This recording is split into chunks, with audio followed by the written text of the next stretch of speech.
Welcome back to another tea time with me, Amanda Prochaska.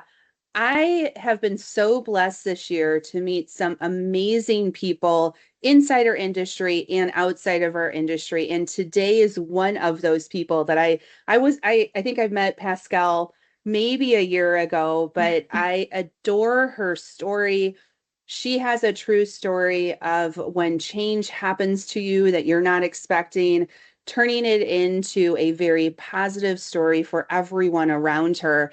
And I cannot wait to have her share her story with you today, share a little bit about what she's doing with the company that she's created and how it might be able to help you. So it's a true story of a change champion right here on Tea Time today. So Pascale, thank you so much for being here.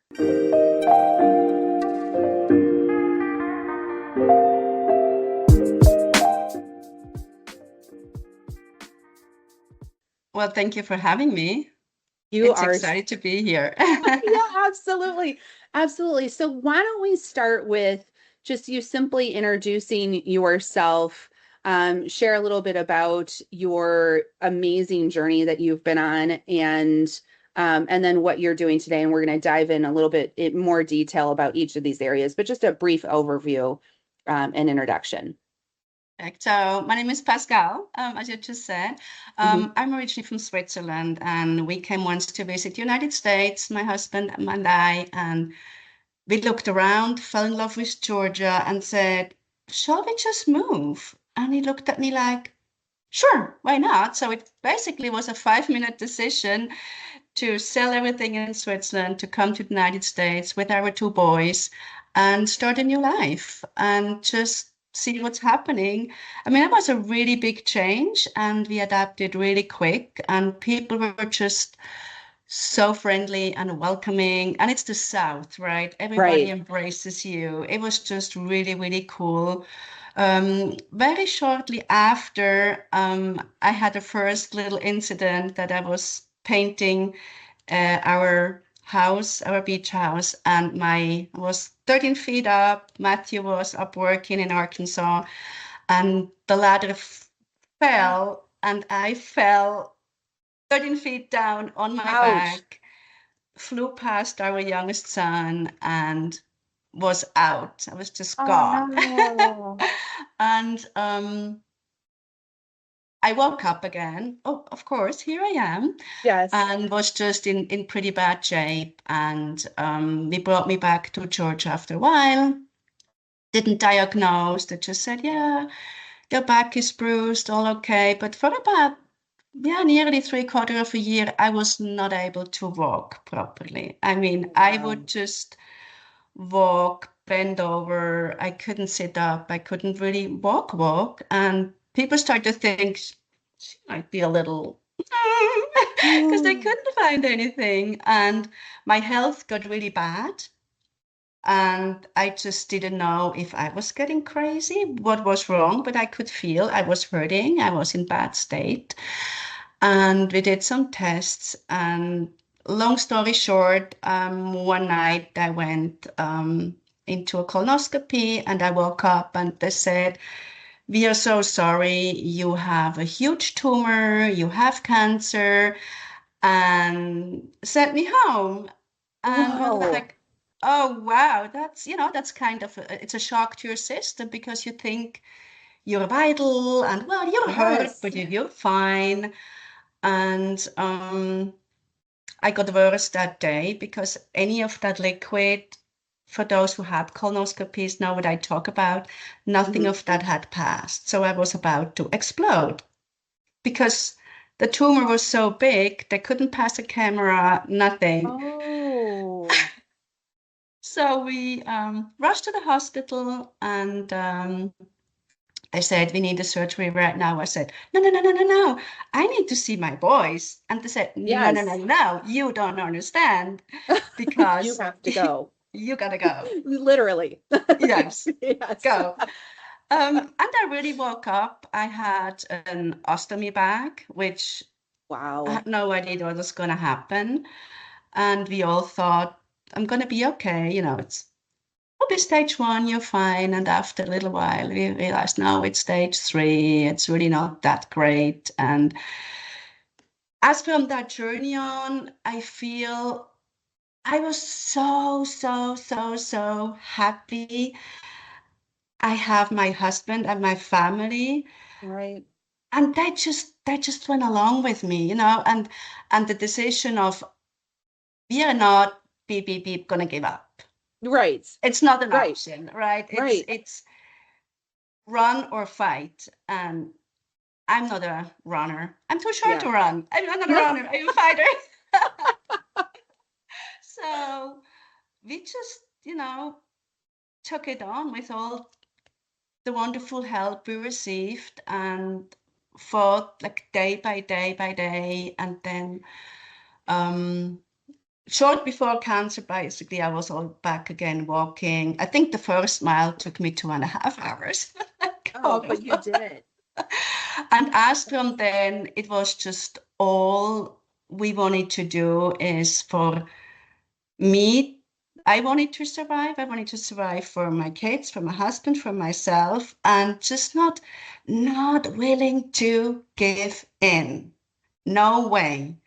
In the same time, my sons were doing Krav Maga, which is a pretty extreme self-defense and attack system. Yeah. Right. And I saw them hitting stuff and fighting. And way, way back, I did stuff like that with fighting. But that was kind of, not in the forefront of, I was more like, I'm a lady now. I'm not hitting stuff. Right. But something resonated there. And I swore to myself, I'm going to go there back in training and I'm going to fight my way out of that. It's just no other option. And I was one of these that were just so lucky. I mean, to go through it. We sold the big house. We got a smaller house. That was my chemo project. Yes. That I said, I'm going to remodel a house during chemo. I touch my pump. I go to chemo. I have to show up every day. I have to get up. I have to meet with the contractor.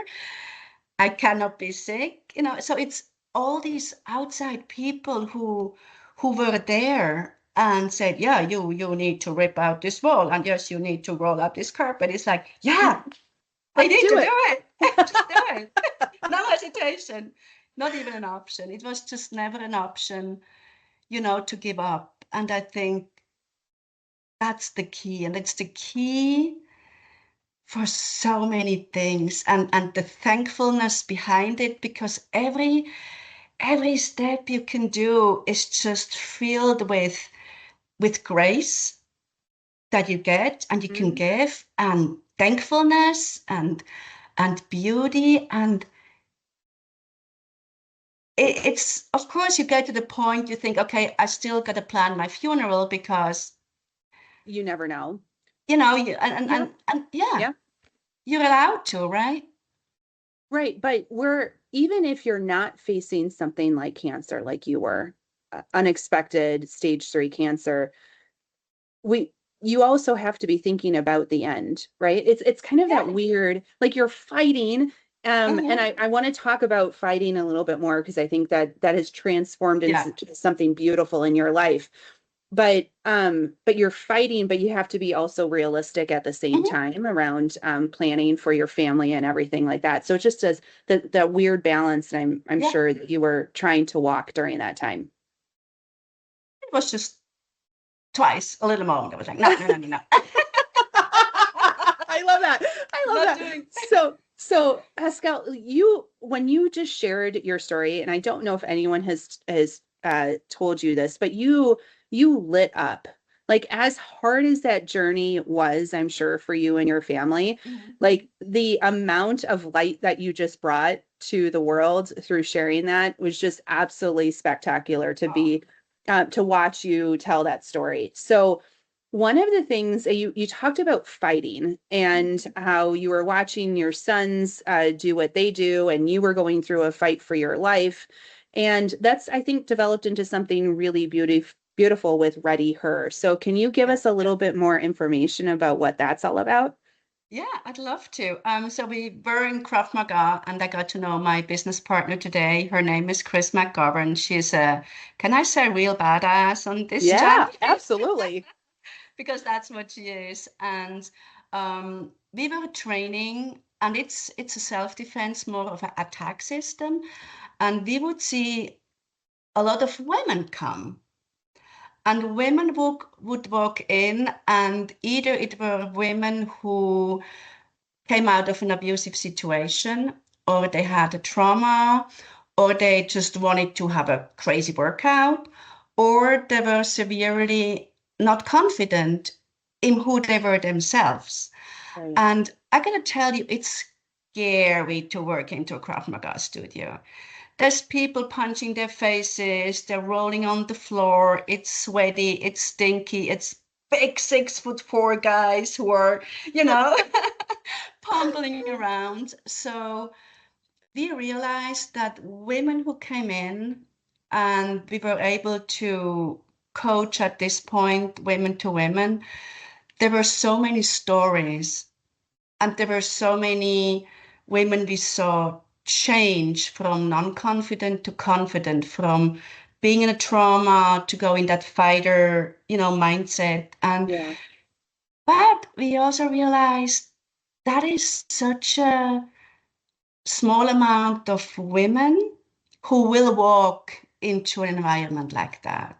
Right. And we Yeah. just got really, really frustrated about the fact that just because you're a woman, you're a target.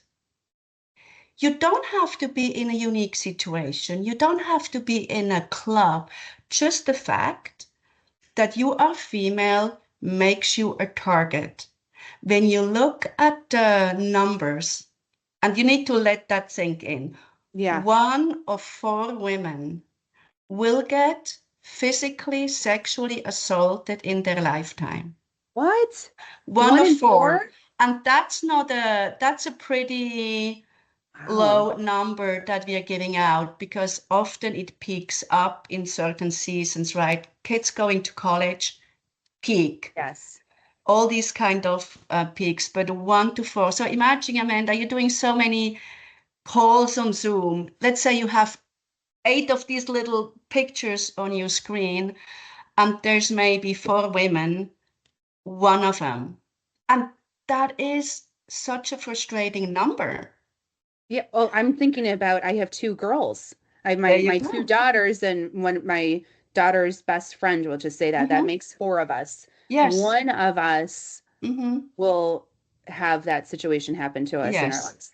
That is just And, absolutely insane. and that's scary, and that really frustrated the heck out of Chris and I. So we said, there's no way all females want to even go to a gym. They don't want to go and go through this crazy getting blue eyes and punched in noses and all that. That's a very small amount that finds passion in that, right? Right. So we said we need to create a program that is accessible for every woman in every age, in every physical state, and every physical ability. And that's what we created with Ready Her. We Oh, created a short program that we offer as a travel company, that we go even a step before, right? The okay. moment you and I have put up our fists and be ready to punch somebody's nose, there is a step before that, and that step is called awareness. And we talk a lot about Yeah. situational awareness there and in business, in both. It's interchangeable, right? You can translate it from business to actual physically self-defense language. It's interchangeable. So we show what it means to be aware. What can I do as woman Hmm. not to get to the moment that someone puts hands on me? Because once someone puts hands on me, then it's nearly too late. It's not too late, but it's Yeah. just much worse than when I'm learning how not to To get get into in that that situation. situation. So that's Okay. what we set out to create. That's what we did. That's when we created Ready Her, and that's what we do. Oh my goodness. Okay, so you brought up situational awareness, which I think is Mhm. very important. So, can you describe some similarities between what you see in situational awareness in self-defense and in a business setting? Because I think that's a really interesting angle to take. It's I love that question. Just thinking about it because it shows how absolutely simple it can be, right? I Right. mean, I know for a fact you go to a lot of conventions and Yes, all of that stuff. So you go, let's say, we met at a welcome cocktail, for we example, did. right? Yes, And you are such, for me, a great example how you handled it. That sounds weird, handled it, but you stood there and you stood confident, clear-eyed, and I bet you that you could tell me who walked in and who walked to where someone walked because you were aware of the situation. And that's in the word, right? right. You were absolutely aware. And I know of another story of yourself that you were aware when you were shopping with your daughter, that you shared Yes. the story with me. Yeah, That's the exact same thing. You were aware someone is inappropriate towards my daughter. I see you. You reacted, right? And yeah, that's in private and in business. If you go in a meeting, completely oblivious, right? Like, oh, I don't know, I just sit down. You will not be aware who is the strongest speaker. You will not be aware who is lacking. You will not be aware who is disinterested or who is really interested. So right. that's where that language of situational awareness in pure self-defense and business is kind of melting into each other, right? It's applicable wherever you are. You just want to be situational where you want to know where am I? What am I doing? Who is around? Is there anyone around me that is not normal in a way? It doesn't behave like they should be behaving. And also, where is my exit? What do I do if something goes wrong? You know, you chose to make a phone call when something went wrong, Hmm. somebody looking weirdly at your daughter. Right, You had a plan. I take a phone, I make a call, I have a plan, I wait till my husband comes in. right, If somebody comes into a meeting room with a gun whatsoever, you don't want to be like, ah, of course you're going to be, ah, sure. right, But probably you thought before, if you're situational aware, okay, there's the door, there's an elevator, there's a stair, and there's my phone. And you have a plan beforehand. That's what yeah. I feel when you're situational aware, you're calm, you're less stressed, you're prepared. So it's excellent stress management, actually. It is, and it's also excellent like risk management. If I think about like a lot of the work we do at Wonder, where we're going through and we're leading large scale change initiatives, transformations, one of the things that we talk a lot about is how can we anticipate the risk, right? How can we anticipate the pushback? How can we anticipate the questions? So it's very similar to what you were just talking about, like Yeah, anticipating, being yeah. aware of the situation and having a plan in place before it happens Mm-hmm. can do a world of good. So Yeah. love that. Yeah, I actually just had a situation. I'll share this really quickly. So I was at a conference and I was with a colleague and it was generally that morning what the conference room that had the big like keynote sessions, the panels, Mm-hmm. the doors were open, right, in the morning. Okay. And then we went to break and we came back and we were kind of, I was talking to the colleague in the hallway and he looked up and he was like, well, that's weird. The doors are shut to the session. Mm-hmm. And I was like, oh, that is kind of weird, right? Like, why are the doors shut and they were open this morning? Maybe it was noisy in the hallway, who knows? But he Yeah. was aware of that situation. Yeah. Then I left the conference to go back to the hotel to grab lunch, and there was very tight security downstairs. Like they were only letting people in and out of one door. And I was Mm-mm. like, well, we were at a very well-known landmark type of a place, and I was like, well, Okay. who knows? That could just be their security protocol, but I did Sure. notice it, right? Well, come to find out, there was actually a protest that happened in one of the other conference rooms at the event.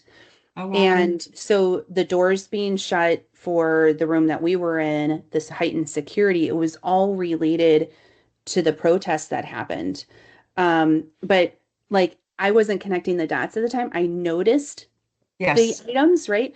But didn't connect the dots until afterwards when we found out what was happening. So it was kind of one of those weird things like you don't expect a protest to happen at Yes. a procurement related conference. Mm-hmm. Um, but it's also being aware of your surroundings and understand like noticing those items. Maybe I should have taken more precaution, like connecting those two together, but I did feel good that I noticed those things. Yes. Right. Perfect. Yeah. I, Yeah. I I couldn't agree more. Yeah, yeah. Very interesting. So you never Yeah, know where that will pop up in life. So it is. let's talk a little bit about maybe a couple of examples that are specific techniques that you teach in self-defense that you can apply in a workplace setting, So if you that makes feel you sense. like, okay, so I think okay. Yeah, let's do this. I think we're gonna start super simple, which often the tiny things make Yeah, such a big impact, right? Before you start swinging fists. I think for sure one is, and that again relates to negotiations, business whatsoever, is your body language. Someone who is looking for a target, he is looking for someone that is, like, oh no, I don't right. want to be seen. I quickly go, I look at my phone, I'm not present. So this the simplest and one of the very effective self-defense techniques, if I may use call it that way, is just to be confident, just put those babies out and put the shoulders back and look at people. It's Right. so often we don't make that initial eye contact. If there's a guy walking past me,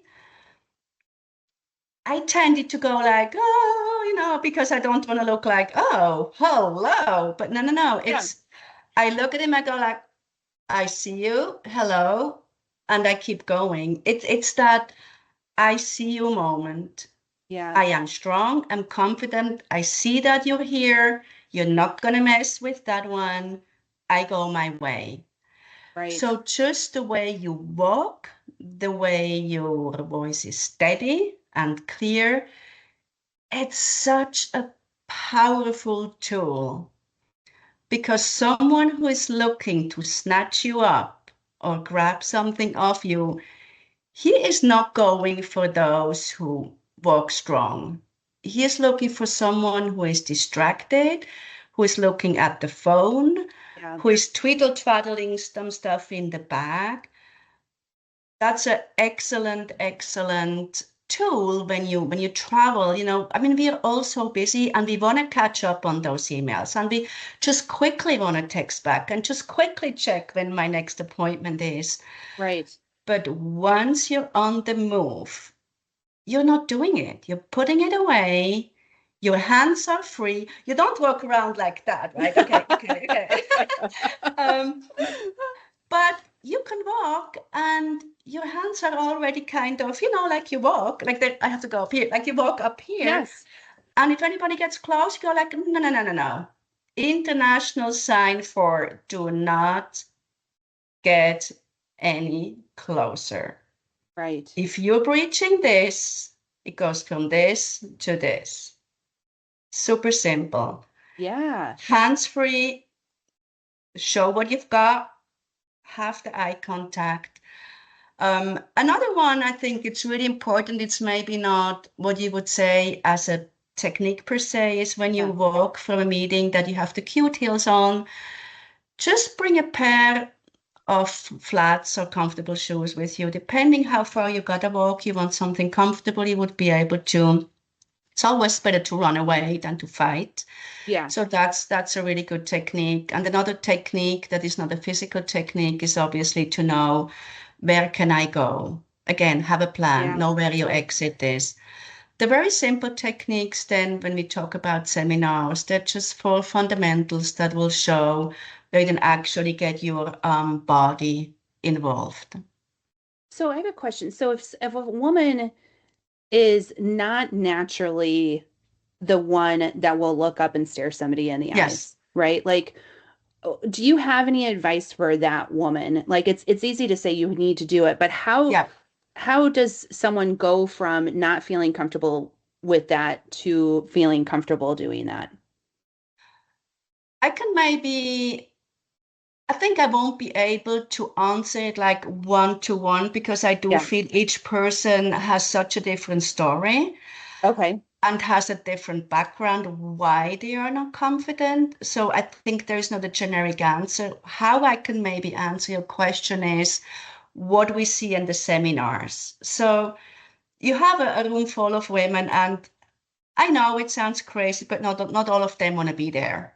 Right. So, Well, some yeah. of them just go Right. like, Ah, I show up. It's yes. uh, and then they would be slouching and they would be hanging in there, and then we start talking about the why and the how and about different experiences, and we would maybe or maybe not, my business partner will flip me around and throw me on the floor and just all these kind of things. And it's very, very interesting to see what's happening in the audience within, I would say, the first 20 minutes.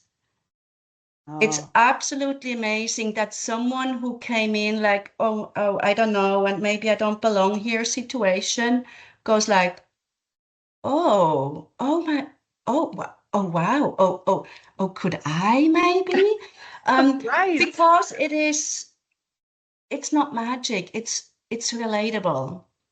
We show relatable situation. It's simple. And when you start having that conversation and you're hearing it, you're searching in yourself, oh, could I mean, I can see where an exit is. I can actually put my phone away, and that you can see physically how they try those scenarios we're showing. And sometimes in our seminars, companies ask us to do a prolongation with hands on. So we bring a Right. pad and we encourage them to just hit a pad, because we all kind of Yeah. taught not to hit Right. people, which is fair. Yes. Yes. And that's often another barrier they break, actually, to put hands on me or on my business partner and go like, oh, well, I can do it. I can actually make a fist and hit a pad. And so depending the personality Right. of the person, it takes a very different approach how to go like, you can do it in your very own way. And that's the empowerment. That's the Yeah. moment you go like, I can do Ah, it. I yes. can, right? And that's what we see over and over. It's mind-blowingly beautiful to see it happen, and it happens over and over and over It again. it's interesting too. It's like a microcosm. I talk to my girls a lot about this. All about you can do hard things, and by doing hard things, Hmm. it helps you gain the confidence that you can do other hard things, Wow, right? that's cool. Yeah. Yeah. So it's like a microcosm of that situation where, like, as women, particularly, we're taught not to hit people. That is a hard thing to get past, right? Yes. But Yeah. if in self-defense, knowing how to do that and doing that hard thing and actually going through the motions, they gain the confidence that maybe they can do that, but maybe Yeah. some other hard things too in life. Yes. Yes. Yep. So true. I love Yeah. that. I really love that can take that from that as well. Yeah, That is yeah, cool. Very awesome. cool. Yeah. Awesome. So, okay. So I'm sure there are people listening today and they're like, this is cool. Your story is amazing, but what you're doing now as a result of it is absolutely amazing too.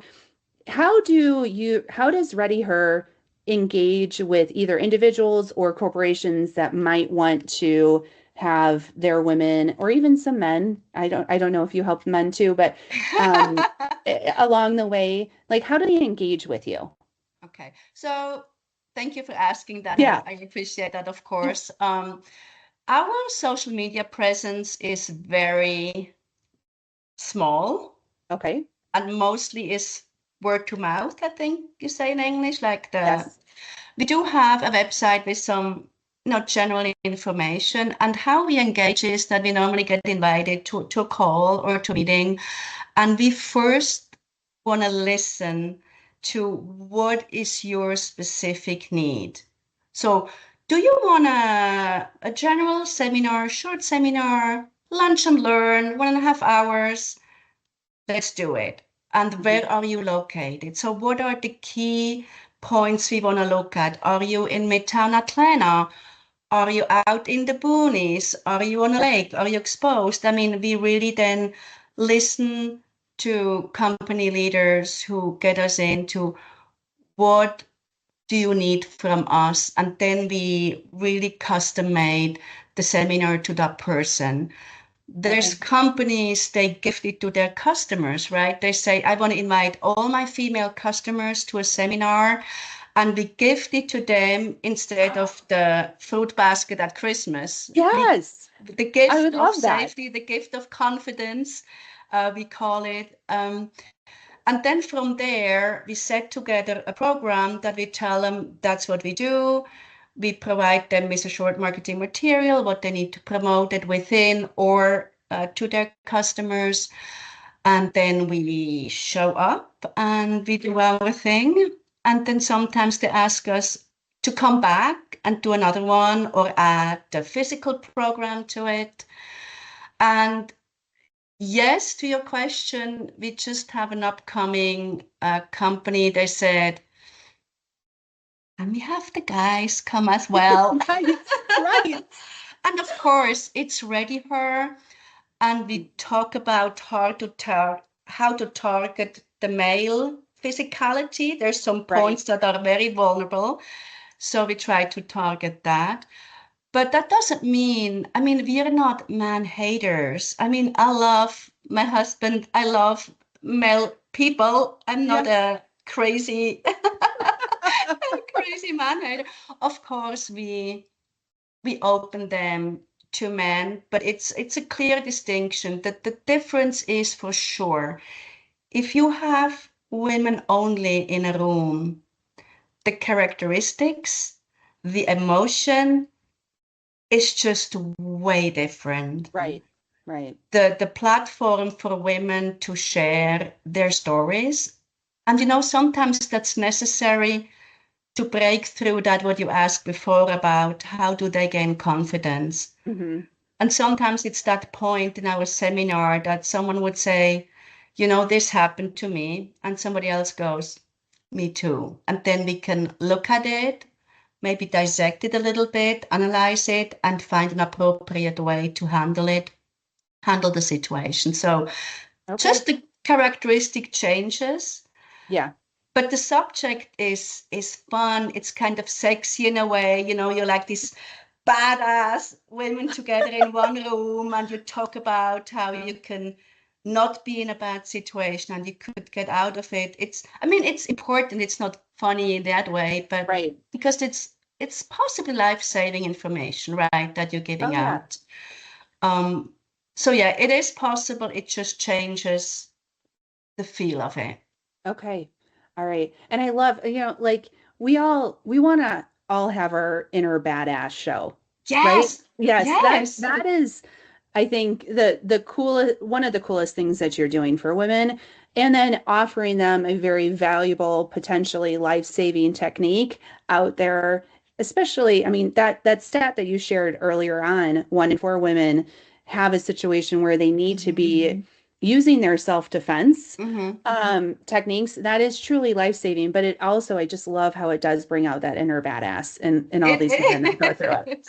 It is. So with that said, if someone's interested, because I Mhm. have a feeling there's going to be a lot of people that are like, ooh, we could do this with our women ERG or Mhm. BRG. We can do this for our women just generally on our teams or gifted. I love that Yeah. idea to women clients. So if they want to get a hold of you, what is the best way to do that? The best way is to send an email, Okay. which is info@readyher.net. So it's info@readyher.net. Okay. And it will come to myself and Chris, and then we can go from there. Awesome. Well, I so appreciate you sharing your story. Your story is absolutely amazing. Sharing your passion with us today. And then showing how women can learn different skills like Mhm. these life-saving skills and self-defense, but then also grow in so many other ways Mhm. through that journey. So really love what you're doing. Love that I met you. I also adore your husband. So he's fantastic too. And Oh, I hope to see both of you here shortly in person again. absolutely. And I so appreciate you inviting me, and it was a blast. I had so much fun, and yeah, appreciate what you do as well. Perfect. So if you enjoyed the conversation today, please hit the like button and the subscribe.